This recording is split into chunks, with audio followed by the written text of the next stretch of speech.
બધાને જય શ્રી કૃષ્ણ, રાધે રાધે। તો મિત્રો, હું છું બ્રિજેશ ઉપાધ્યાય, ગરુડ મહાપુરાણની અંદર તમારા બધાનું સ્વાગત કરી રહ્યો છું। આજે આપણે સંપૂર્ણ માહિતી જાણીશું 12મા અધ્યાય, ગરુડ પુરાણનો 12મો અધ્યાય છે એના સંપૂર્ણ વિશે આપણે આ ચેનલ દ્વારા, આ વિડીયો દ્વારા બધી આપણે સંપૂર્ણ જાણ મેળવીશું।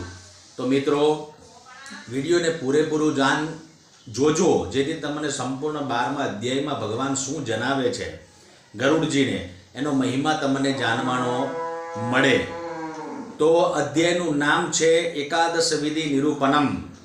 11 માની વિધિનો આ સંપૂર્ણ મહિમા અધ્યાયમાં બતાવે છે ભગવાન। તો સર્વપ્રથમ અધ્યાયની શરૂઆત કરતા પહેલા ભગવાનને પ્રણામ કરી વિડીયોની શરૂઆત કરીશું। ઓમ જય સર્વાશ્રય વ્યક્ત, જય સર્વગમાધવ,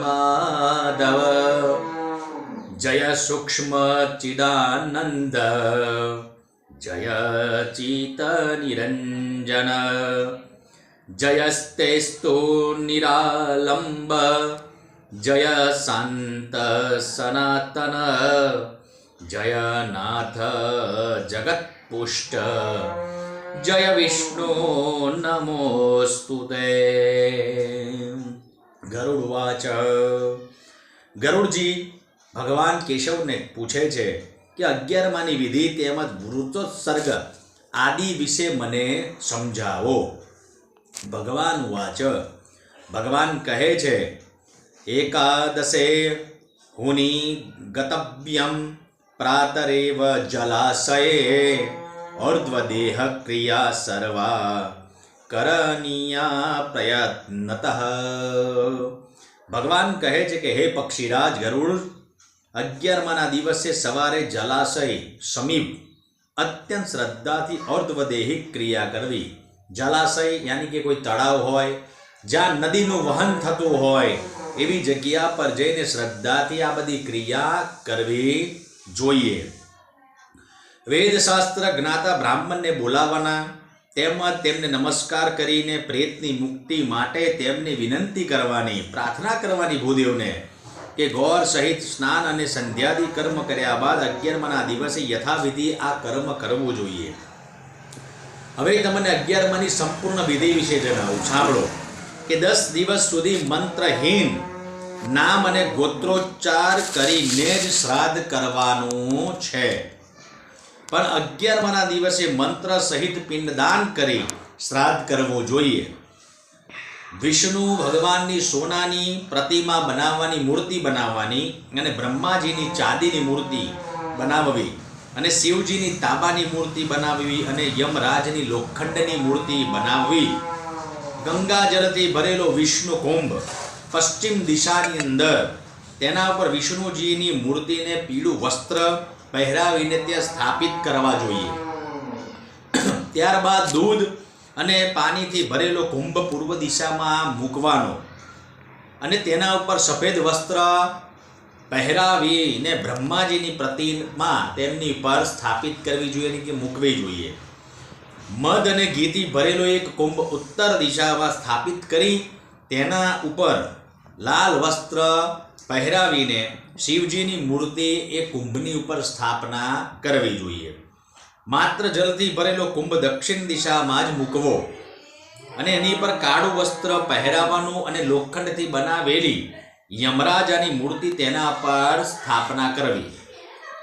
આ ચારેય કુંભની મધ્યમાં રંગથી મંડલ રચવાનું, અને તેના ઉપર કૌશિક નામના બ્રાહ્મણની પ્રતિમા સ્થાપવી, અને દક્ષિણ દિશામાં મોં રાખીને જનોઈની અપસભ્ય કરીને એમનું તર્પણ કરવું જોઈએ।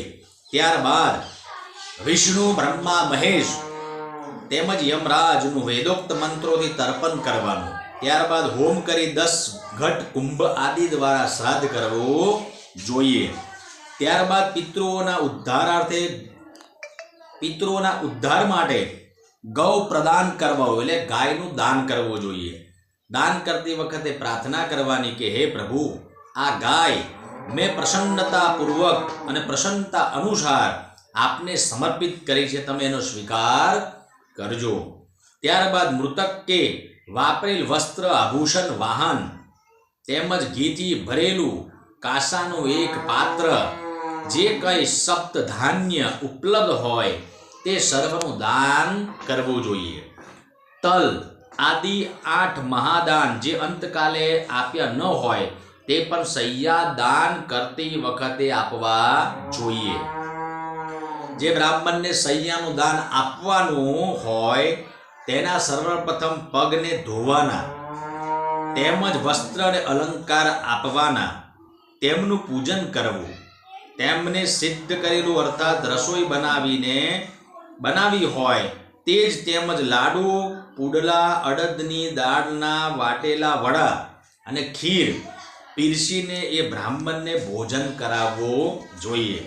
ત્યારબાદ ક્રિયા અનુસાર પુત્રે શૈયા પર સોનાના પુરુષને સ્થાપિત કરવો અને એ પુરુષનું પૂજન કરી એ શૈયા વિધિવત બ્રાહ્મણને આપવી જોઈએ.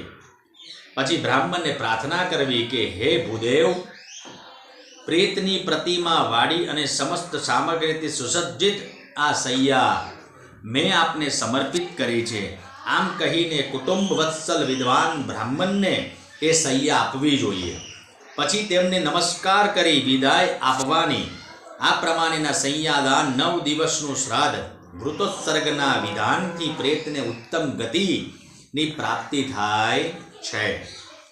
હવે વૃત્તોત્સર્ગ કરવો કે વાછરડો કેવો હોવો જોઈએ? આ વૃત્તોત્સર્ગની અંદર, શ્રાદ્ધની ક્રિયાની અંદર વાછરડાનું મહત્વ બહુ છે. તો વાછરડો કેવો હોવો જોઈએ એના વિશે પણ તમને જણાવું તો સાંભળો કે 11મા દિવસે વિધિપૂર્વક આ વૃત્તોત્સર્ગ કરવો જોઈએ. કોઈ પણ અંગમાં વાછરડાને ખોડ ન હોવી જોઈએ. વળી એ વાછરડો અત્યંત વાળવાળો અને લાલ રંગનો હોવો જોઈએ. વાછરડાના લક્ષણ જોઈને તેનું દાન કરવું જોઈએ. વાછરડાની આંખો લાલ હોય અને તે છીકની રંગનો હોવો જોઈએ. તેના શિંગડા, ગળું, પગની ખરીઓ આદિ લાલ હોવા જરૂરી છે. તેનું પેટ સફેદ અને પૂંછ કાળી હોવી જોઈએ. આવા લક્ષણ ધરાવતો વાછરડો બ્રાહ્મણને દાનમાં આપવો જોઈએ. રંગે લાલ અથવા મૂંજડીઓ હોય તેવો વાછરડો ક્ષત્રિયે દાનમાં આપવો. પીળા રંગનો વાછરડો વૈશ્યએ દાનમાં આપવો. વળી કાળા રંગનો વાછરડો શૂદ્રને દાનમાં આપવો જોઈએ. આખા શરીરે તપક ખીરિયા રંગનો વાછરડો હોય તો પૂંછડું તથા પગ શ્વેત રંગી હોય તે વાછરડો પિંગરીયો કહેવાય છે. એવા વાછરડોનું દાન કરનારો પિતૃઓની પ્રીતિ પામે છે.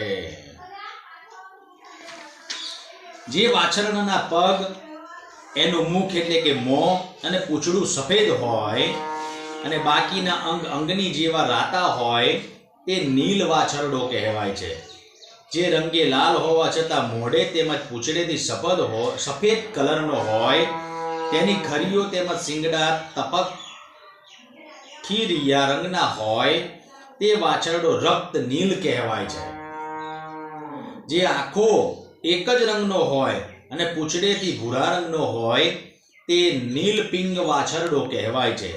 એ વાછરડો પૂર્વજોનો ઉદ્ધાર કરનારો મનાય છે.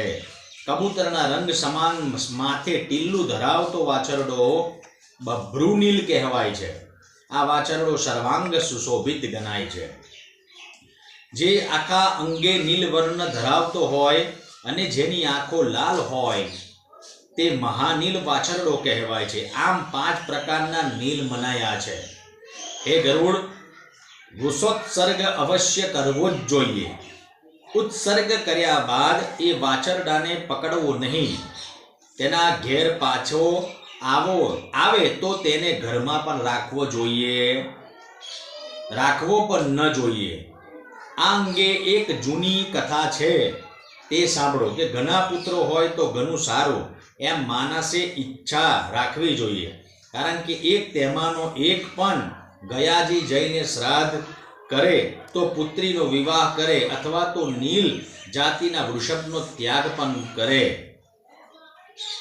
વૃત્સોત્સર્ગ કરનારો તેમજ ગયા અને જય શ્રાદ્ધ કરનારને જ પુત્ર જાણવો, બીજા પુત્રો વિષ્ટા સમાન જાણવા. જેના પૂર્વજો રૌરવ આદિ નરકમાં પડ્યા હોય તેની 21 પેઢીઓ વૃત્તોત્સર્ગ કરે તો તેના પૂર્વજો નરકમાંથી મુક્તિ પામે છે.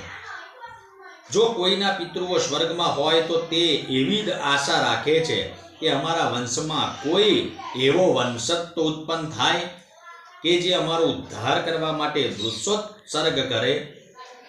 આ વૃષોત્સર્ગથી અમે પરમ ગતિ પામી જઈએ.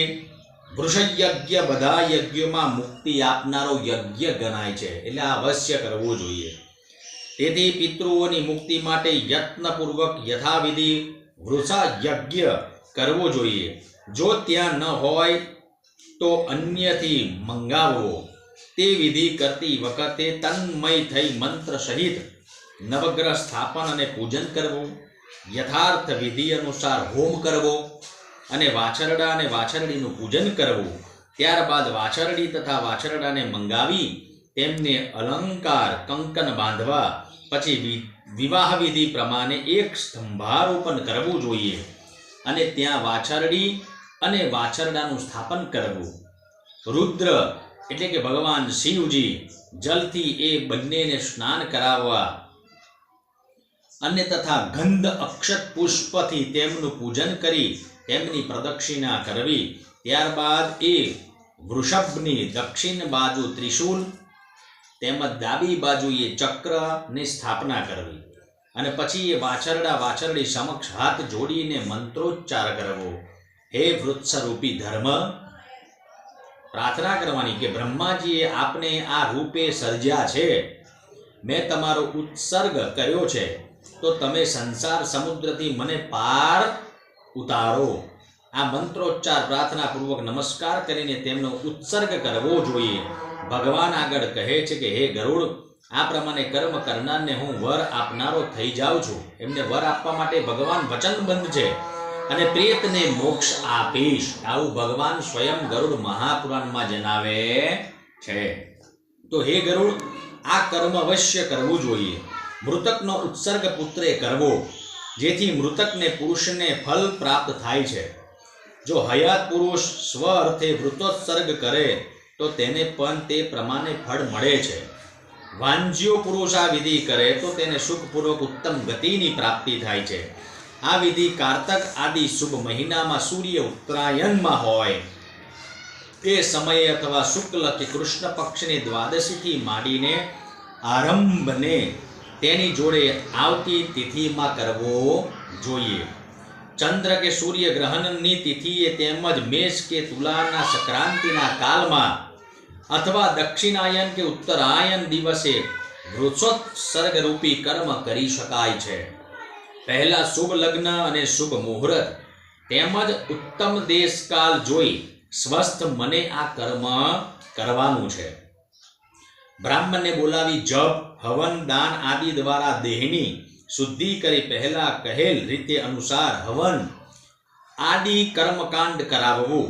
ત્યારબાદ શાલિગ્રામની સ્થાપના કરી વૈષ્ણવી શ્રાદ્ધ કરવું અને આત્મ શ્રાદ્ધ કર્યા બાદ બ્રાહ્મણને દાન આપવું જોઈએ. તો હે ગરુડ, આ પ્રમાણે પુત્રવાન કે પુત્રહીન વિધિ કરે તો તેના સમસ્ત મનોરથો વૃષોત્સર્ગના પુણ્યથી સિદ્ધ થાય છે અને વૃષોત્સર્ગ કરવાથી જેવી ગતિ મળે છે તે અગ્નિ હોમ યજ્ઞ અને અનેક દાનોથી પણ